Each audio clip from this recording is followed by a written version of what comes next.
Hello guys, मैं हूं खुशबू और स्वागत है आप सभी का मेरे चैनल पे। आज हम लोग पीरियोडिसिटी का एक और नया टॉपिक लेकर के आए हैं। ठीक है, तो आज के टॉपिक का नाम है Aufbau rules of electronic configuration. Electronic configuration Aufbau rules के अकॉर्डिंग। ठीक है, तो चलिए स्टार्ट करते हैं हम आज का वीडियो। तो किसी भी एटम में जो सेल होते हैं, किसी भी एटम में जो सेल होते हैं उसके अंदर सब सेल भी होते हैं। ठीक है, और सेल को हम किससे डिनोट करते हैं? एन से। सेल को हम एन से डिनोट करते हैं। और एन क्या होता है? 1 2 3 4 ऐसे इंटीजर के फॉर्म में इंफिनिटी तक होता है। ठीक है, शेल। और सबसेल क्या होता है? सबसेल कितने होते हैं हमारा? 4। एस पी डी एफ, ये S P D F subshell होते हैं। ठीक है, और दुनिया में कोई भी शेल होती है उसके अंदर, उस शेल के अंदर उतनी ही सब शेल होती है जितनी कि उस शेल की नंबर होती है। जैसे कि अगर शेल नंबर 1 है तो फर्स्ट शेल में कितने नंबर ऑफ सब शेल होंगी? 1 ही सब शेल होगी। इधर से हम स्टार्ट करेंगे। ठीक है, एस। ठीक है, तो ये क्या हो जाएगा? 1s। नंबर ऑफ शेल 2 है तो यहाँ पे 2 सब शेल होगी, 2s 2p। ठीक है, नंबर ऑफ शेल 3 है तो यहाँ पे 3 सब शेल होगी, 3s 3p 3d। Number of shell 4 है तो यहाँ पे 4 सब शेल होगी, 4s 4p 4d 4f। ठीक है, नंबर ऑफ शेल 5 है तो यहाँ पे 5 सब शेल होगी, 5s 5p 5d 5f 5g, इस टाइप से होता है। ठीक है, अब हम इसको इरेज कर देते हैं। अब हम डायगोनल आएंगे। ठीक है, ऊपर से इधर आएंगे, ये 1s में आए, 1s के बाद फिर यहां से 2s में। ठीक है, 2s में आए, उसके बाद 2p 3s, इस तरह से 3p 4s, इस तरह से डायगोनली हम रिप्रेजेंट करेंगे। ठीक है, 3d 4p 5s, इस तरह से 4d 5p। ठीक है, इस तरह से हम डायगोनली आएंगे।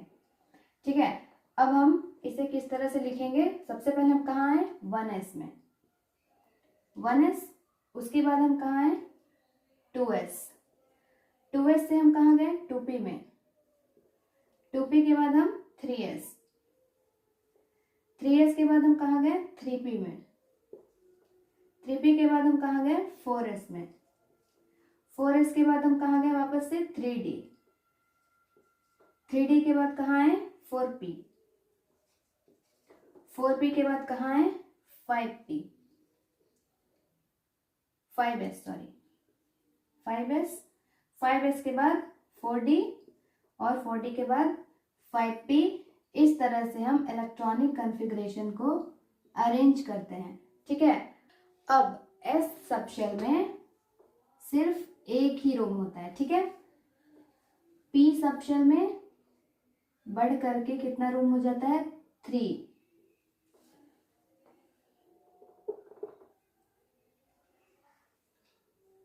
d सबशेल में और बढ़ करके कितना रूम हो जाता है? 5। और f सबसेल में कितना रूम हो जाता है और बढ़ करके? 7। 1 2 3 4 5 6 और 7। ठीक है, और हर एक रूम में सिर्फ 2 ही इलेक्ट्रॉन रहने का कैपेसिटी होता है। ठीक है, हर एक रूम में, हर एक पर्टिकुलर रूम में सिर्फ मैक्सिमम 2 ही इलेक्ट्रॉन रह सकते हैं। ठीक है, एक क्लॉकवाइज, दूसरा एंटी क्लॉकवाइज, इस तरह से। तो एस सबशेल में मैक्सिमम कितने इलेक्ट्रॉन रह सकते हैं? 2। पी सबशेल में टोटल कितने इलेक्ट्रॉन रह सकते हैं? 6। डी सब शेल में टोटल कितने इलेक्ट्रॉन रह सकते हैं?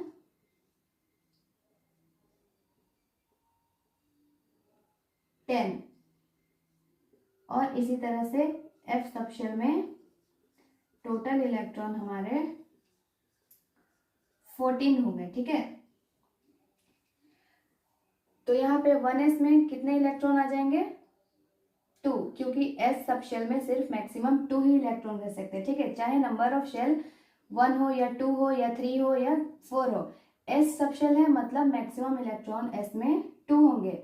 पी सब शेल में मैक्सिमम इलेक्ट्रॉन कितने होंगे? 6, चाहे वो सब शेल 2p हो, 3p हो, 4p हो, चाहे जो भी हो। ठीक है, और एस फिर से आगे, एस में 2 होते हैं, पी में 6, एस में 2, डी में कितने होते हैं?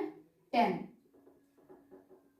पी में 6, इस तरह से। ठीक है, अब हम लोग इलेक्ट्रॉनिक कॉन्फ़िगरेशन निकाल के देखते हैं। ठीक है, किसी एटम का।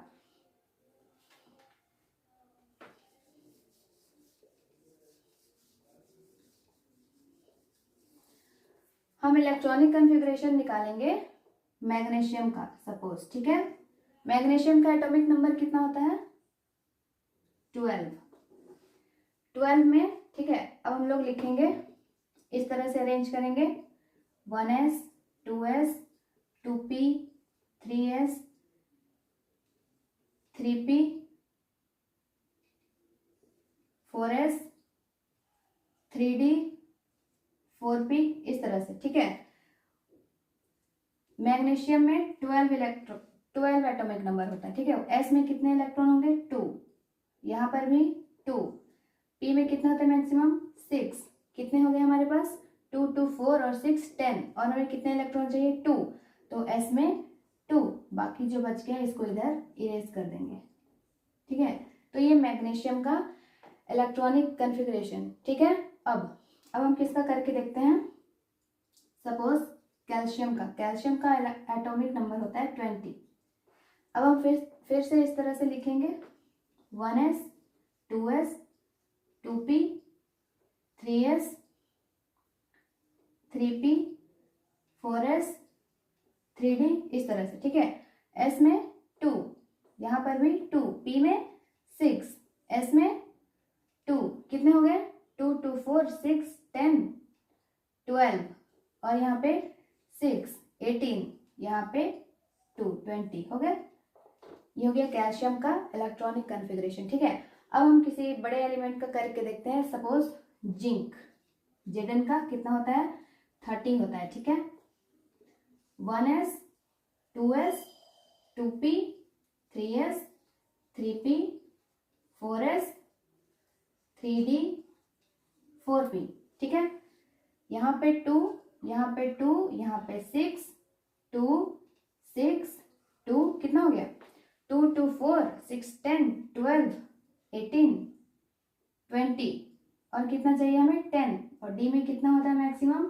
10, तो ये हो गया जिंक का इलेक्ट्रॉनिक कॉन्फ़िगरेशन। ठीक है, तो इस तरह से हम इलेक्ट्रॉनिक कॉन्फ़िगरेशन किसी भी एटम का निकाल सकते हैं। ठीक है, ये हमें रूल्स आना चाहिए तो हम इजीली निकाल सकते हैं, और हम एटम का इलेक्ट्रॉनिक कॉन्फ़िगरेशन निकालना जानेंगे तभी हम पता लगा सकते हैं एटम का लोकेशन, कि वो कौन से शेल से है, कौन से ग्रुप से है, कौन से पीरियड से है। ठीक है, तो ठीक है, आज के लिए बस इतना ही। आगे का टॉपिक कल स्टार्ट करते। ठीक है, ओके बाय।